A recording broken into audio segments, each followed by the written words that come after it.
The killer bee fields of Don't Starve Together, everyone. Small, yet incredibly dense locations, chock full of the things that sting. Not every world is actually gonna have one, which sort of makes them a sub-biome of the greater grasslands found around town, as beehives, in case you didn't know, are only accessible via grasslands in the first place. But killer bee fields are a great, no, actually, they're the best place for bee loot, so let's talk about them. And as I said, while the fields could very well be classified as their own biome, they are usually just a small portion of a bigger branch of your worlds. And I always find that they are the entrance of said branches, but keep in mind that of course world generations are gonna differ. Heck, I've even seen a killer bee field spawn between the Oasis Desert and the rest of the mainland once, but that's just me. It's all about them grasslands, folks. Wherever grass turf may spawn, the potential for a killer bee field may follow. But let's get down to business here, because unlike normal hives, the residents of killer bee hives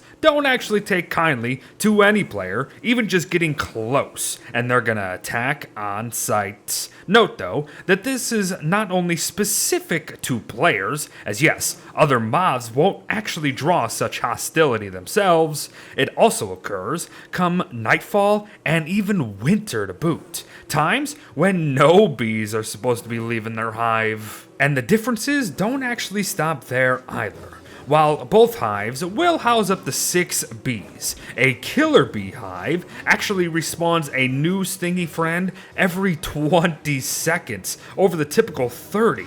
Meaning dealing with even but one hive alone could get a bit tedious on you if you take a little too long to kite these little guys and take care of the hive itself. But speaking of, one hit, run, and repeat over and over and over again as quick as you can when it comes to kiting bees so you don't get stung repeatedly.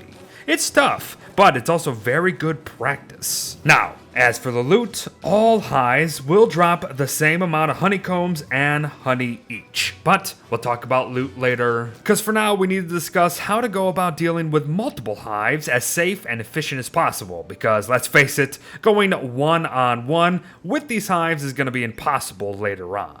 And a beekeeper hat could always be a good thing to have in your back pocket because of that. While other bits of protection will obviously still help, a beekeeper hat is really just there to have an option to not use our other armors for such simple mobs and tasks such as this.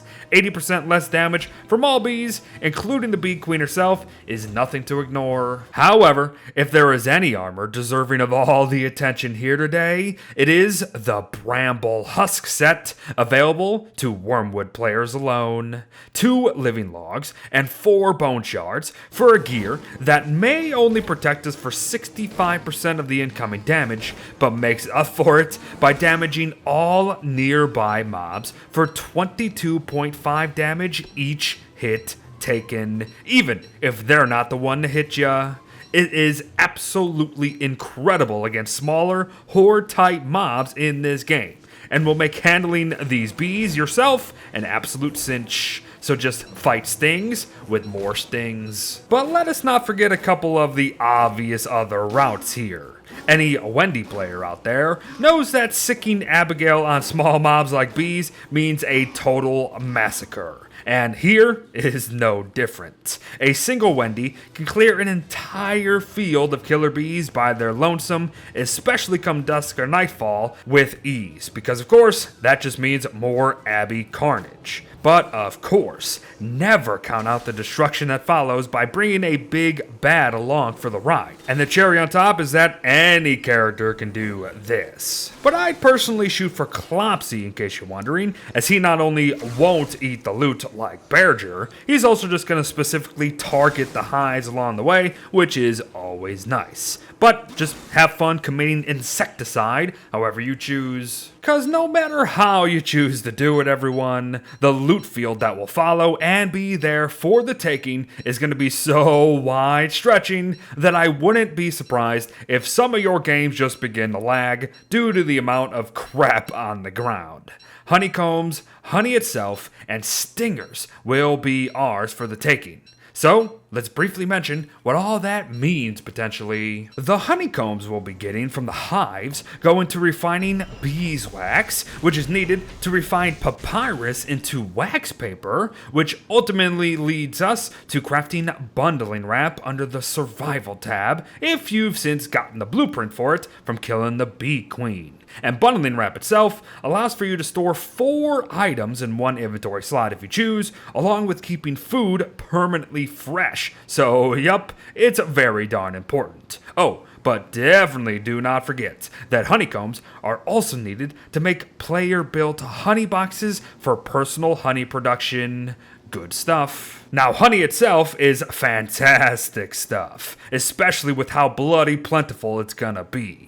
With nearly 10 hunger restored, each bite, along with 3 health to boot, it is a great snack. But one that also has a long spoilage time which cannot be ignored. And that will be even longer if placed within a fridge to boot. Honey also goes into several crockpot dishes, like honey nuggets perhaps, or maybe honey hams, powder cakes for bait, or even a Warley specific dish in fresh fruit crepes. Plus, 2 other character specific crafts from Warley and Wendy respectively are the honey crystals and vigor mortis that will, of course, be needing the sweet stuff to make. But speaking of, both honey and even honeycombs can be used for dishes that require sweeteners, like taffy, pumpkin cookies, and ice cream. So yup, honey too is also bloody important. And finally, stingers. Sleep darts, booster shots to regain lost maximum health,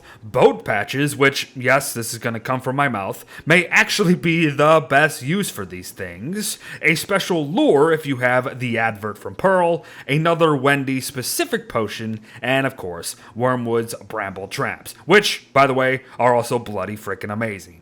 Might not be too enticing, and I'm not going to argue much there, but they have their uses. However, as of a recent update, we can now set stingers ablaze, meaning we can turn stacks of them into stacks of ash, which could lead to some healing salves. Now that might be the best use for stingers in this game. Now hold up, Beard. There's more to this biome than just killer bees and their loot, so why not talk about all that? Well, friend, for one thing, I don't really think we need to discuss grass, flowers, trees, berries, and saplings all that much in a biome that is solely dedicated to bees, and as for the normal hives, things aren't actually too different. Sure, the bees aren't aggressive due to proximity alone, and will only group up on ya if you hit or capture one of their own, or of course, hit the hive, duh, but you kind of already knew that, I'm sure. Just like how you already know that they leave the hive in the morning and then return to dusk, and other bees may follow them in like 50 seconds or so. Plus, the hive loot is the same. So yep,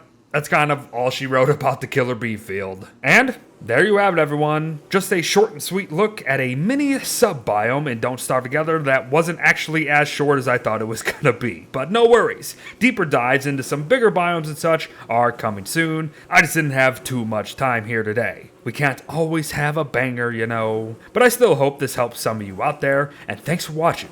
Do take advantage of this biome if you get one. And I'll see you in the next one. Bye-bye.